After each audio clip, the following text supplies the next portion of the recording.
Elizabeth Short was an aspiring Hollywood actress, but her dreams were unfortunately never realized. Not just because of the competitive environment of Hollywood, but also because she was brutally murdered by a mysterious killer.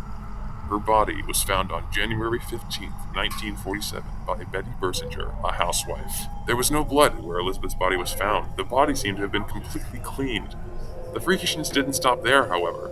The body had been placed in a specific pose as well, and worst of all, it had been completely cut in half, with the internal organs removed and her mouth slit from ear to ear in a haunting grin commonly known as the Glasgow smile. This was not an example of crime rationale. This was first-degree murder, premeditated, planned, and performed with unsettling meticulousness. Like, why? Who would even do something like that? Exactly. It's crazy that anyone would do anything like that. You were like, I can't wait to see one of the pictures. And I was like, dude, that's gross. And you're like, no, I'm curious. It's kind of gross that you even wanted to see that, dude, right? Yeah. You're not even going to defend yourself? No, dude. I think it doesn't give you a good enough picture of what actually happened to her when you just read. Yeah, when it's been when you bleached. read what happened, it doesn't give you a great enough perspective compared to when you actually look at the pictures. Yeah, because it makes it more eerie. It makes it more eerie if you don't see it, in my opinion, because you're able to speculate. But whatever. Days after the body was identified as Elizabeth Short, the story could be found in any newspaper for weeks. Ironically, Elizabeth was more well-known dead than alive. Due to her dyed black hair and black clothes, she was referred to as the Black Dahlia. Do you know what a dahlia is? It should be like a flower. I'm pretty sure it's a flower. Well, it was a play on words, because the dahlia, she was in a movie called the Blue Dahlia. Was she? Yeah, I didn't know so that. they just changed it to the Black Dahlia to make it sound more. I mean, it is. It's iconic. Everyone knows it. Yeah, but plus she also wore black clothes all the time. Yeah. She was known to wear black. So it was basically a foregone conclusion. Yeah. Despite the popularity of the case, nobody really had a clear idea of who actually had committed the crime. That being said, on January 24th, 1927, a manila folder was delivered to the local newspaper. Inside it was a note composed of newspaper clippings which read, "Here is Dahlia's belongings." In it were multiple personal belongings connected with Elizabeth, such as her birth certificate and certain photos.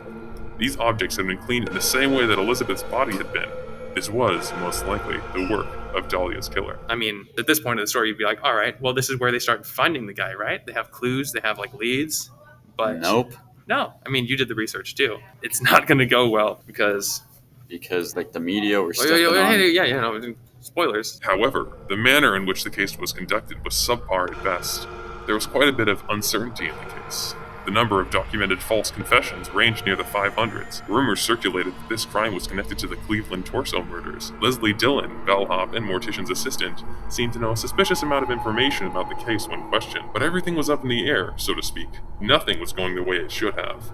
Due to a lack of security on the crime scene, reporters were walking all over the evidence, tampering with it, and by extension, the entire investigation. Now, that evidence would not provide much information anyway. At one point, reporters were said to have been within the LAPD station, answering calls meant for the officers and investigators, as well as collecting and possibly withholding information that was directly pertaining to the case from the police. So, I mean, I'm starting to think that maybe the whole security, the whole 7 S's or whatever, were not being followed very well. They didn't secure it, clearly. No, but they also didn't secure their own police station. Wow. They just let them come in and start taking calls. Law enforcement can enforce their own, Fourth Amendment rights. Wow. Great job, guys. Proud of you. This was a clear example of not securing the scene at which the body was found. Plus, it also showed a lack of securing of evidence. Due to the lack of eyewitnesses, aside from Bersinger, the only information that officers and investigators could go off of was both directly and indirectly tampered with by reporters. Due in part to the negligence of police officers and forensic workers at the time, and also due to the intrusiveness of journalists, the investigators were unable to find any useful leads or extra information.